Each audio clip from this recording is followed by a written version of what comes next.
Magandang araw sa inyo. Ako po si Dr. Miguel Santos, isang doktor na nag-aalaga sa ating mga nakatatanda at malugod ko kayong tinatanggap. Nakatitig ka na ba sa isang baso ng gatas at naisip, ito ang aking pinakamatalik na kaibigan para sa matibay na buto? Paano kung sabihin ko sa inyo na may mga pagkain, oo, mga karaniwang pagkain na mas mataas pa sa gatas ang taglay na calcium at maaaring nasa kusina nyo na pala? At ano ang mas nakakagulat? Bukod sa pagiging mas mabuti para sa inyong mga buto, ang ilan sa mga pagkaing ito ay mas mabuti rin para sa inyong puso, mas madaling tunawin at perpekto para sa mga edad 50 pataas. Ngayon ating tatalakayin ng malaliman ang isang paksa na higit pa sa ating karaniwang pag-unawa, ang calcium. Naiintindihan ko na kung kayo ay lampas na sa imipanda, malamang ay ilang beses nyo nang narinig na kailangan ninyo ng mas maraming calcium para mapanatiling matibay ang inyong mga buto, maiwasan ang mga bali, at mapanatili ang isang aktibong pamumuhay. Marahil ay nakakita na kayo ng napakaraming patalastas na nagsusulong sa gatas bilang pinakamahusay na mapagkukunan, o baka nabanggit na ito ng inyong doktor. Ngunit heto ang katotohanan. Ang pag-inom ng gatas ay hindi ang tanging paraan para makakuha ng calcium, at walang iisang pagkain na epektibo para sa lahat, lalo na habang tayo ay nagkakaedad. Ngayon, ibabahagi ko sa inyo ang 7 makapangyarihang likas na mapagkukunan ng calcium na higit pa sa karaniwan. Ang mga pagkaing ito ay madaling mahanap, madaling isama sa inyong mga pang-araw-araw na pagkain, at puno ng mga sustansya na sumusuporta sa kalusugan ng buto. Ang video na ito ay para sa sinumang nais magkaroon ng mas malusog na pamumuhay nang hindi kumokonsumo ng mga produktong gatas, maging sila man ay vegan, lactose intolerant, o may iba pang dahilan.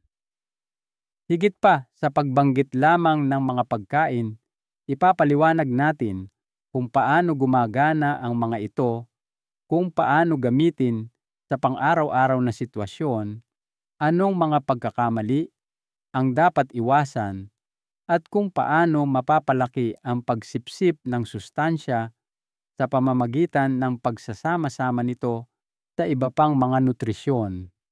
Kaya't magtimpla na kayo ng isang tasa ng tsaa, umupo ng komportable, at alamin kung paano alagaan ang inyong mga buto sa isang masarap na papanatiling at natural na paraan.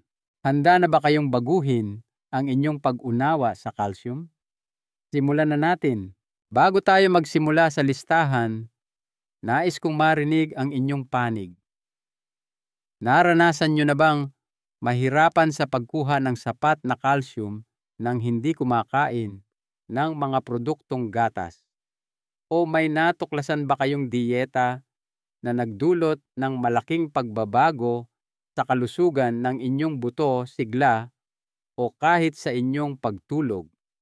Magbahagi nan tayo sa seksyon ng mga komento sa ibaba.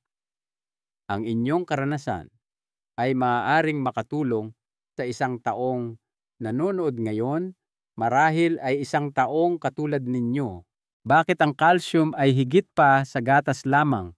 Kapag iniisip natin ang calcium, karaniwang larawan na pumapasok sa isip natin ay isang baso ng malamig na gatas, marahil may kasamang biskwit sa tabi.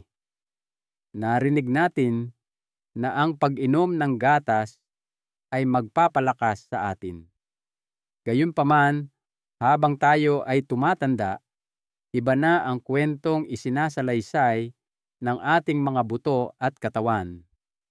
Marami ang hindi nakakaalam na ang sapat na paggamit ng calcium ay hindi lamang tungkol sa kung gaano karami ang iyong kinakain, kundi pati na rin sa kakayahan ng iyong katawan na sipsipin ito. At sa kasamaang palad, ang ating likas na kakayahang sumipsip ng calcium ay bumababa habang tayo ay nagkakaedad. Ang mga benepisyo ng calcium ay higit pa sa pag-iwas sa pagiging marupok ng buto. Ito rin ay nagtataguyod ng malusog na paggana ng mga neuron at kalamnan, kabilang na ang inyong puso, paglabas ng hormone at pag-synchronize ng utak at katawan. Si Aling Maria, dati kong kapitbahay. Siya ay 20 o 20 taong gulang at masigla. Gayunpaman, noong nakaraang taglamig, nabalian siya ng pulso ng madulas sa labas ng kanyang bahay. Akala ko ginagawa ko ng tama ang lahat. Sabi niya, umiinom ako ng gatas araw-araw. Ngunit mababa pa rin ang kanyang mga antas ng calcium. Lumabas na hindi lang pala tungkol sa gatas.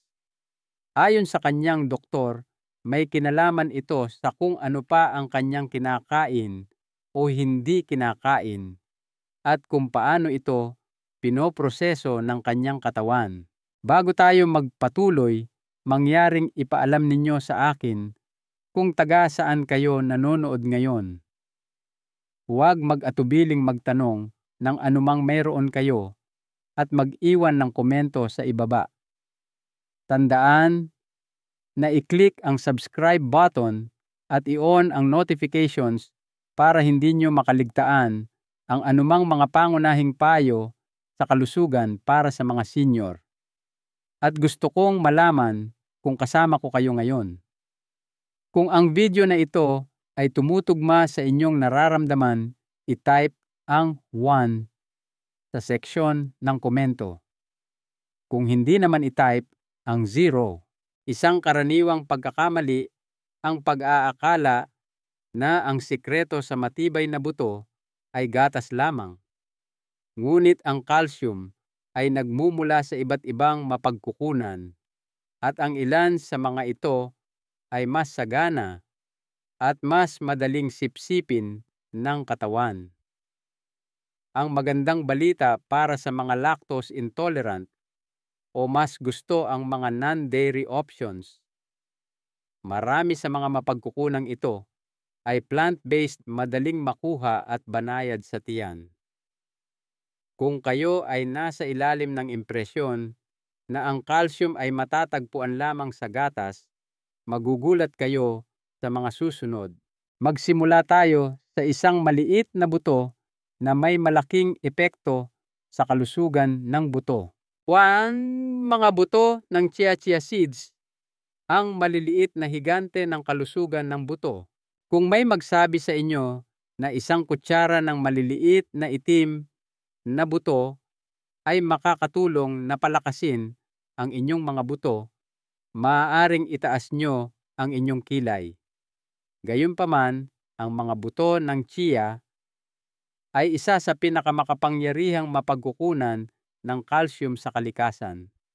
Oo, ito rin yung mga idinadagdag ninyo sa mga smoothie bowl o inihahalo sa overnight oats. Sa 100 gram lamang ng chia seeds, makakakuha kayo ng mahigit 600 ng calcium. Bukod pa rito, mayroon itong mga karagdagang benepisyo tulad ng plant-based na protein na fiber para sa mas mahusay na panunaw at omega-3 fatty acids na mahusay para sa kalusugan ng puso at utak. Iyan ay higit pa sa karamihan ng mga produktong gatas. Gayunpaman, ang natatanging katangian ng chia seeds ay ang kanilang kakayahang umangkop at pagiging banayad sa katawan, lalo na habang tayo ay tumatanda. Para sa mga taong may problema sa tiyan dahil sa mga produktong gatas o nais lamang ng isang plant-based na diyeta, ang chia ay isang mahusay na pagpipilian. Paano ko ba dapat gamitin ang mga ito marahil ay iniisip nyo? Bibigyan ko kayo ng isang simpleng ideya. Gumawa ng overnight chia pudding. Pagsamahin ang isang tasa ng almond milk o anumang uri ng gatas 2 kutsarita ng chia seeds, isang maliit na kurot ng pulot o kanela at iwanan sa ref sa magdamag. Sa umaga ito ay nagiging isang masarap, creamy at mayaman sa calcium na almusal. Si Mang Alan, isang 72 taong gulang na manonood, ay sumulat sa amin matapos mapanood ang isa sa aming mga naunang video. Sinimulan niyang isama ang chia sa kanyang pang-umagang yogurt. Pagkalipas ng 3 buwan, iniulat ng kanyang doktor ang isang pagbuti sa kanyang bone density. Chia lang ba ang may kasalanan? Malamang hindi. Ngunit tiyak na nakatulong ito. Ang aral, ang maliliit na pagbabago sa diyeta tulad ng pagsasama ng chia seeds ay maaaring magkaroon ng malaking epekto lalo na sa inyong mga buto. Kung nagagalak kayong matutunan ang tungkol sa maliliit ngunit makapangyarihang mga pagkain na ito, maghintay kayo hanggang makilala ninyo ang susunod. Maaaring kinakain nyo na ito dahil ito ay masarap at malutong. Pag-usapan natin ang mga almendras. 2. Mga almendras almonds. Isang malutong na paraan para isulong ang kalakasan ng buto.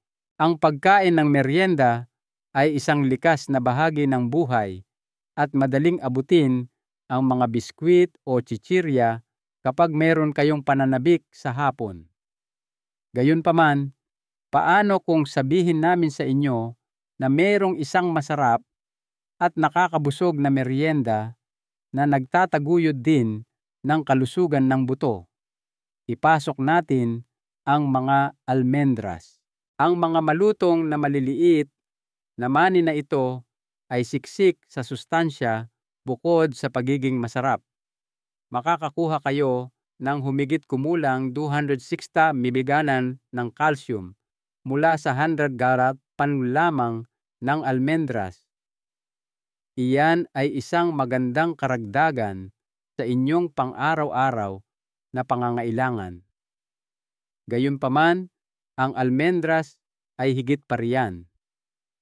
Nagbibigay din sila ng magnesium na nagpapabuti sa paraan ng pagsipsip ng inyong katawan sa calcium vitamina E, isang mabisang antioxidant na nagtataguyod ng kalusugan ng selula at mga taba na malusog sa puso na nagpapanatili ng kalusugan ng puso. Dito nagsisimulang maging interesante ang mga bagay para sa mga buto. Ang calcium at magnesium ay bumubuo ng perpektong kombinasyon. Bagamat ang calcium ay tumutulong sa pagbuo ng istruktura ng buto, tinitiyak ng magnesium na ang calcium ay pumapasok sa inyong mga buto at hindi sa inyong mga ugat arteries. Si Tita Judy, isang 65 taong gulang na miyembro ng ating komunidad, ay nag-ulat na sinimulan niyang magtabi ng isang maliit na garapon ng almendras sa kanyang kusina. Kumuha siya ng isang dakok tuwing hapon sa halip na mga biskwit. Tila mas matibay ang kanyang mga buto at kuko bukod sa pakiramdam na mas masigla. At alam nyo ba, ang pagdaragdag ng almendras sa inyong araw ay simple lang. Kainin ito nang walang halo bilang merienda. Idagdag ito sa yogurt o mga ensalada. Subukan ang toast na may almond butter o gumawa ng sarili ninyong gatas ng almendras. Hindi nyo aakalain kung gaano ito kadali. Ang pinakamagandang aspeto. Sa kaibahan sa maraming calcium pills, ang almendras ay naglalaman mo iba't ibang sustansya na maaaring gamitin ng inyong katawan. Hayaan ninyong magpasalamat ang inyong mga buto sa susunod na kumuha kayo ng merienda. At kung merienda at buto ang pag-uusapan, may isa pang maliit na powerhouse na nakatago rin sa inyong aparador. Susunod, mga buto ng linga na maliit ngunit napakataas sa calcium. 3. Mga buto ng linga, sesame seeds at tahini maliit ngunit makapangyarihan para sa kalusugan ng buto. Minsan ang pinakamakapangyarihang nutrisyon ay nasa pinakamaliliit na sisidlan. Ang perpektong halimbawa ay ang mga buto ng linga. Malamang ay nakita nyo na itong iwinisik sa mga sushi roll o burger bun. Ngunit alam nyo ba na mayroong halos 1,000 miligram ng calcium sa 100 gram ng mga buto ng linga? Ito ay halos 4 na beses na mas marami kaysa sa gatas. Kahanga-hanga para sa isang bagay na napakaliit, hindi ba? Ngunit ang mga benepisyo ng mga buto ng linga ay higit pa sa calcium. Nag-aalok din sila ng zinc na nagtataguyod ng pagbabagong buhay ng buto, magnesium at phosphorus na parehong kailangan para sa pagpapanatili ng integridad ng buto, at malusog na taba na nagpapababa ng pamamaga at nagtataguyod ng kalusugan ng kasukasuan. Ang kadalian kung saan maaaring isama ang mga buto ng linga sa inyong mga pagkain ay isa sa mga pinakamahusay na katangian nito. Hindi sila nangangailangan ng anumang masalimuot na paghahanda. Iwisik ang mga ito sa mga ensalada o inihaw na gulay, o subukan ang tahini, isang creamy na sesame paste na pangunahing sangkap sa mga lutuing Middle Eastern at Mediterranean. Maaari nyo pa itong isama sa mga baked goods tulad ng tinapay o muffins.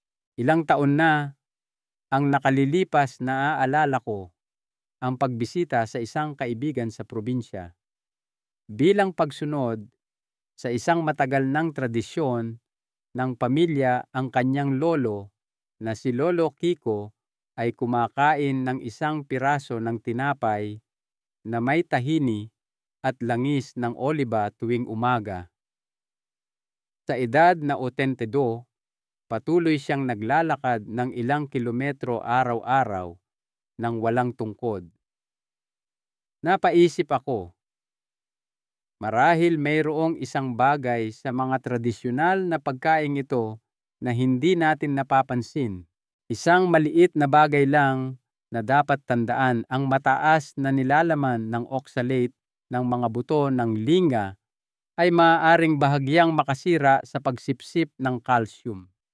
Gayunpaman, ang mga benepisyo nito ay lubos na lumalampas sa mga dehado kapag kinain bilang bahagi ng isang balanseng dieta na mataas sa vitamina D at magnesium.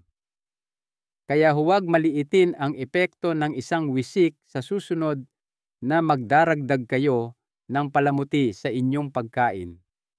Handa na ba kayong tumuklas ng isang mas nakakagulat na pagkaing mayaman sa calcium mula sa karagatan? Ngayon, tuklasin natin ang mga sardinas. 4. Mga sardinas na may buto ang kapsula ng calcium ng kalikasan. Kung kayo ay tulad ng karamihan sa mga tao, maaaring hindi nangunguna sa inyong listahan ng bibilhin ang mga sardinas. Nasa lata ito, may malakas na lasa, at oo, mayroon pa ring mga buto. Gayunpaman, ang huling bahaging iyon, ang mga buto, ay ang kanilang superpower.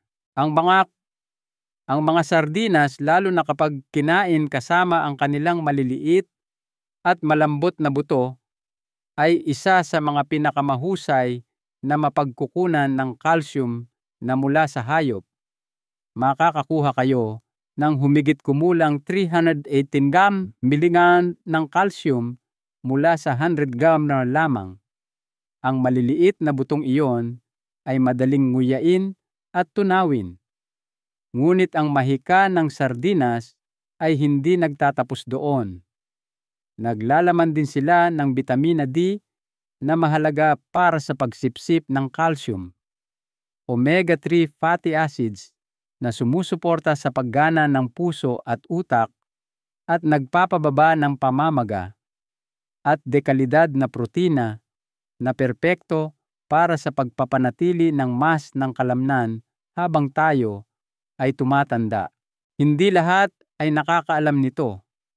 Kung kayo ay kulang sa bitamina D, ang mga suplemento ng calcium ay maaaring paminsan-minsan ay magresulta sa akumulasyon sa mga hindi kanais-nais na lugar tulad ng mga ugat, arteries. Sa pamamagitan ng pagsasama-sama ng calcium at bitamina D sa isang kagat, ang mga sardinas ay natural na nagbibigay ng solusyon sa problemang iyon. Si Tito Jose, na nasa kanyang 70s, ay dating ganap na binabaliwala ang mga sardinas. Pagkatapos isang araw, iminungkahi ito ng kanyang cardiologist dahil sa mga katangian nitong malusog sa puso. Sinubukan niya ito. Dinurog ang mga sardinas sa pandesal na may piga ng kalamansi. Sabi niya, mas lumakas ang kanyang pakiramdam matapos itong gawin linggo-linggo. Kung ang ideya ng pagkain nito ng direkta ay tila nakakatakot, subukang isama ang mga sardinas sa mga sarsa ng pasta na batay sa kamatis, gumawa ng isang sardine salad na may mustasa at herbs, o ihain ito kasama ng hiniwang pipino sa mga crackers para sa isang magaan na tanghalian. Kaya't ang maliliit na isdang ito, buto at lahat ay maraming yaman sa kalusugan. Ngayon, suriin natin ang potensyal ng tokwa, lalo na ang tokwa na pinayaman sa calcium. 5. Tokwa tofu na may calcium set, ang superfood na vegan. Kung naghahanap kayo ng mga alternatibong plant-based, maaaring nasa inyong radar na ang tokwa. Ngunit alam nyo ba na pagdating sa calcium, hindi lahat ng tokwa ay nilikha ng pantay-pantay. Narito ang sikreto. Ang calcium set tofu, na kilala rin bilang tokwa na inihanda gamit ang calcium sulfate, ay isang lihim na yaman para sa kalusugan ng buto. Makakakuha kayo ng humigit kumulang 150 miligram ng calcium sa 100 gram na katumbas ng isang baso ng gatas, ngunit ganap na plant-based at walang kolesterol. Bakit mahalaga ito? Marami sa atin ang nagiging mas sensitibo sa gatas habang tumatanda. Kung meron man kayong problema sa tiyan, lactose intolerance, o nais lamang ng mas magaan na dieta, nag-aalok ang tokwa ng isang simple at banayad na kapalit. Huwag malinlang sa malambot nitong texture. Ang tokwa ay isang powerhouse. Mataas sa plant protein na mahusay para sa pagpapanatili ng lean muscle mass. Bukod sa iron at magnesium, ito ay natural na pinatibay ng calcium kapag inihanda ng maayos. Maaaring nagtataka kayo kung paano gamitin ang tokwa dahil ito ay kilala sa kanyang kakayahang umangkop. Sinasipsip nito ang anumang lasa na ilalagay ninyo dito, maging ito man ay maalat, matamis, maanghang, o anumang iba pa. Narito ang ilang simpleng mungkahi: i-stir fry kasama ng bawang at broccoli para sa isang hapunan na mataas sa calcium. Ay i-blend para magbigay ng creamy na texture sa mga smoothie, o para sa isang malutong at masustansyang merienda, i-bake ang mga cube ng tokwa na may herbs at langis ng oliba. Si Aling Carla, isang retiradong nurse sa kanyang 60s na nakilala ko, ay lumipat sa tokwa matapos tumaas ang kanyang kolesterol. Hindi ko akalain na magugustuhan ko ito, ngunit ngayon hinahanap-hanap ko na sabi niya. Binigyan siya ng kanyang doktor ng all clear at mula noon, hindi na siya lumingon pa. Kapag pinili ninyo ang tamang tokwa, binibigyan ninyo ang inyong mga buto ng higit pa sa isang kapalit ng karne. Susunod, pumasok tayo sa hardin at suriin ang isang madahong gulay na may nakakagulat na mataas na nilalaman ng calcium. Mga madahong gulay, kale versus malunggay, ang labanan ng calcium. Pagdating sa mga madahong gulay, sumikat ng husto ang kale kamakailan. Lumitaw ito sa mga ensalada chips, smoothies, at iba pa. Ngunit sa kabilang sulok, mayroong isa pang madahong gulay na kasing sustansya, kung hindi man mas higit pa na sagana dito sa Pilipinas, ang malunggay. Parehong mahusay na mapagkukunan ng calcium ang dalawang gulay na ito, lalo na para sa mga taong hindi kumakain ng gatas. Narito ang kanilang paghahambing. Ang 100 garra ng kale ay naglalaman ng humigit kumulang 115 milan ng calcium. Nangingibabaw ito dahil sa bioavailability nito na nangangahulugang epektibong nasisipsip ng inyong katawan ang calcium na iyon. Sa kabilang banda, ang mga dahon ng malunggay ay nag-aalok ng humigit kumulang 400 na miligram bawat 100 gamal. Bukod pa rito, ito ay mayaman sa bitamina K, A at C na lahat ay sumusuporta sa kalusugan ng buto. Ang pinakamagandang aspeto, wala sa dalawa, ang may maraming oxalates, mga sangkap na matatagpuan sa spinach at iba pang gulay na pumipigil sa pagsipsip ng calcium. Nakausap ko minsan si Mang Jaime, isang retiradong guro na mahilig maghardin. Nagtanim siya ng malunggay sa kanyang bakuran na halos araw-araw niyang kinakain, karaniwang ginigisa sa kaunting langis ng oliba at bawang o isinasahog sa tinolang manok. Ang kanyang bone density, ayon sa pagsusuri ng kanyang doktor, ay mas mataas kaysa sa karaniwan para sa kanyang edad. Siguro dahil sa mga gulay biro ni Mang Jaime. Ito ay nagsisilbing isang simpleng paalala na ang mga pagkaing karaniwan nating kinakain at itinatanim ay may malaking epekto sa ating kalusugan. Alin ang mas mahusay? Kung gayon, pareho silang panalo sa totoo lang. Habang masarap ang kale na hilaw sa mga ensalada o smoothies, ang malunggay ay perpekto sa mga mainit na sabaw at ginisa. Pagpalit-palitin sila sa inyong lingguhang menu para magbigay ng malakas na tulong sa inyong mga buto. Kung talagang nais ninyong tiyakin na ginagamit ng inyong katawan ng tama ang calcium, dapat ninyong basahin ang susunod na seksyon. Pagpapalakas ng pagsipsip ng calcium.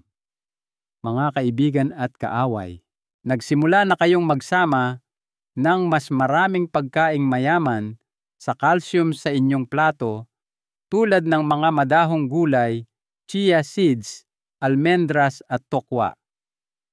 Ito ay isang mahusay na unang hakbang, ngunit maraming tao ang nakakalimutan na ang ginagamit ng inyong katawan ay ang mga sustansyang nasisipsip nito, hindi lamang kung ano ang inyong kinakain. Upang lubos na makinabang sa calcium, kailangan ng inyong katawan ng ilang mahahalagang kaalyado, at kailangan nyo ring iwasan ang ilang tusong hadlang Unahin natin ang mga mabuting kaibigan, bitamina D. Isipin ang bitamina D bilang pinakamatalik na kaibigan ng calcium. Hindi kayang sipsipin ng sapat ng inyong katawan ang calcium kung kulang kayo sa bitamina D. Ang sikat ng araw sa umaga, mga pagkaing pinatibay, at matatabang isda tulad ng sardinas at salmon ay mahusay na mapagkukunan nito. Magnesium mahalaga ang mineral na ito upang gawing aktibong anyo ang bitamina D. Matatagpuan ito sa mga whole grain manibuto at madahong gulay. Bitamina K2. Ang hindi gaanong kilalang bitaminang ito ay tumutulong sa pagdirekta ng calcium mula sa inyong mga ugat arteries patungo sa inyong mga buto. Matatagpuan ito sa mga fermented na pagkain pula ng itlog at matitigas na keso. Ngayon, para sa mga hindi gaanong nakakatulong na bisita, sobra sa asin sodium. Ang katawan nyo ay maaaring maglabas ng mas maraming calcium sa pamamagitan ng ihi kung kumokonsumo kayo ng maraming asin. Sobra sa kape na gamitin ng may pag-iingat ang tsaa at kape dahil ang sobrang kapeina ay maaaring bahagyang makasira sa pagsipsip ng calcium. Oxalates. Ang mga oxalate na matatagpuan sa espinaka, beet greens at rhubarb ay maaaring kumapit sa calcium at pigilan ang pagsipsip nito. Si Gracia, isang kaibigan ko, ay patuloy na nagpapakita ng hindi sapat na bone density sa kabila ng pag-inom ng mataas na dosis ng calcium supplement araw-araw. Sa huli, natuklasan ng kanyang doktor na mayroon siyang malubhang kakulangan sa bitamina D.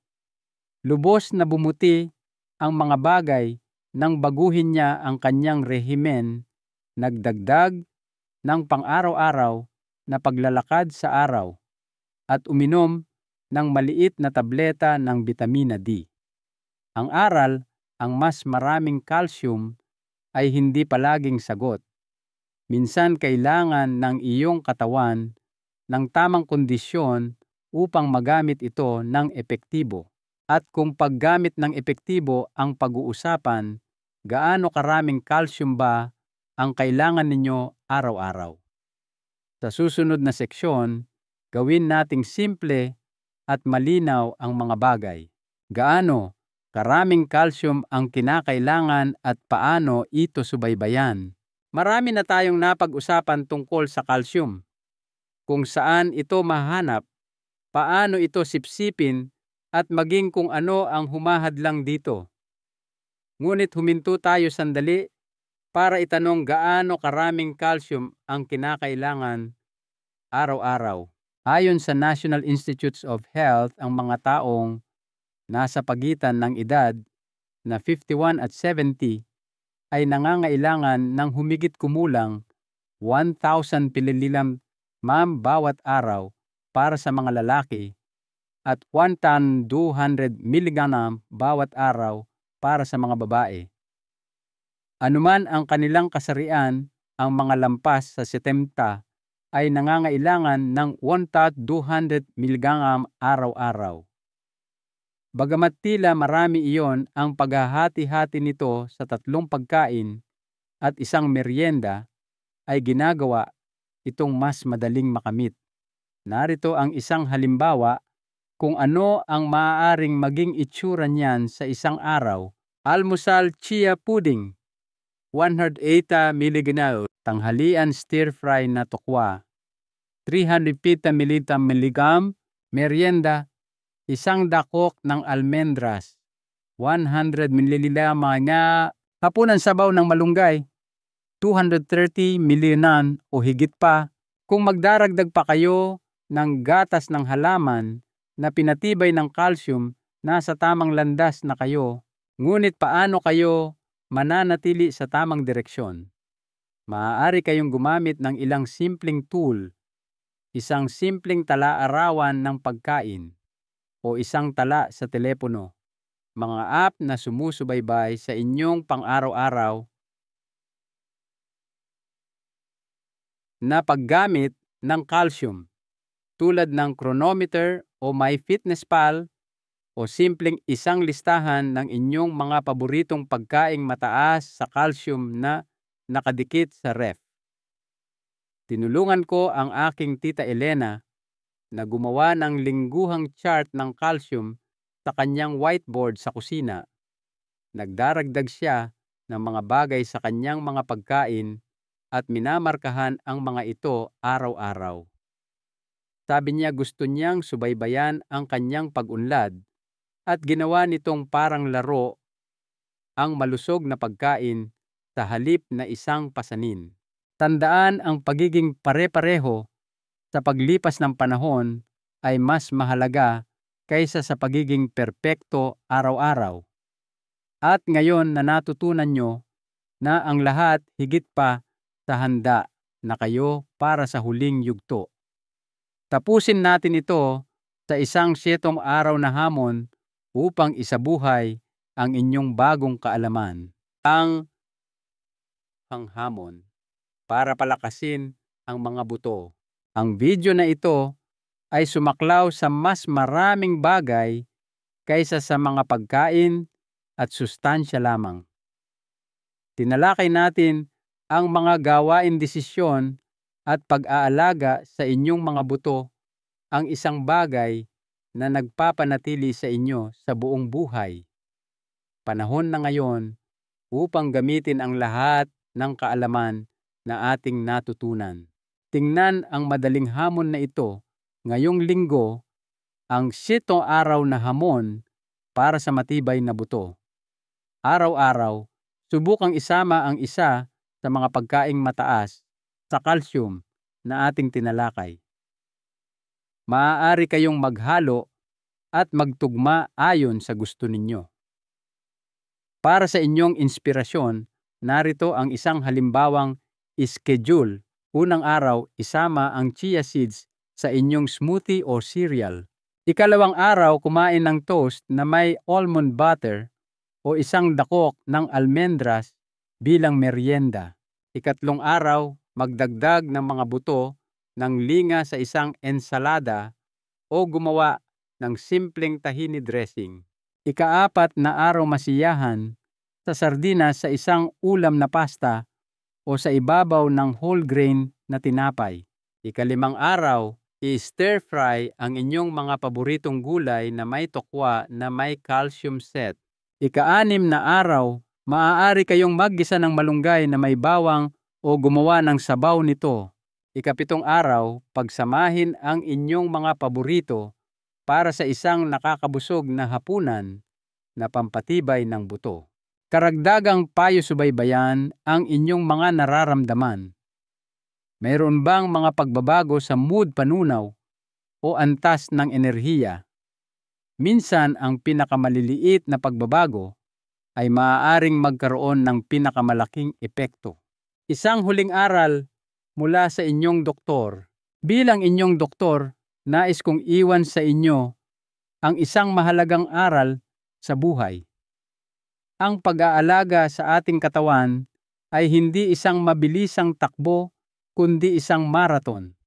Bawat maliit at masustansyang pagpili na ginagawa natin araw-araw ay isang puhunan para sa ating malusog at masiglang kinabukasan. Hindi pa huli ang lahat para magsimula. Ang bawat kagat ng almendras, bawat kutsara ng chia, bawat dahon ng malunggay ay isang hakbang patungo sa mas matibay na bersyon ng inyong sarili. Pagkatapos ng linggong ito, bumalik kayo rito at mag-iwan ng komento tungkol sa inyong karanasan. Ilarawan kung ano ang inyong sinubukan, kung ano ang inyong nagustuhan, at kung ano ang nais ninyong ipagpatuloy. Posibleng maging inspirasyon kayo sa iba para magsimula rin. Kung binago ng video na ito ang inyong pananaw sa calcium, bigyan nyo ito ng thumbs up. Tandaan na pindutin ang bell at mag-subscribe para hindi nyo makaligtaan ang aming susunod na video na puno ng mas marami pang payo kung paano mapanatiling malusog at malakas pagkatapos ng 50. At huwag kalimutang ibahagi ito sa inyong mga kaibigan at kapamilya na maaaring makinabang din dito. Hanggang sa susunod na pagkakataon, patuloy na maging mausisa, maging mabait sa inyong katawan at manatiling matatag. Kaya ninyo to. Kayo ay malakas at may kakayahan.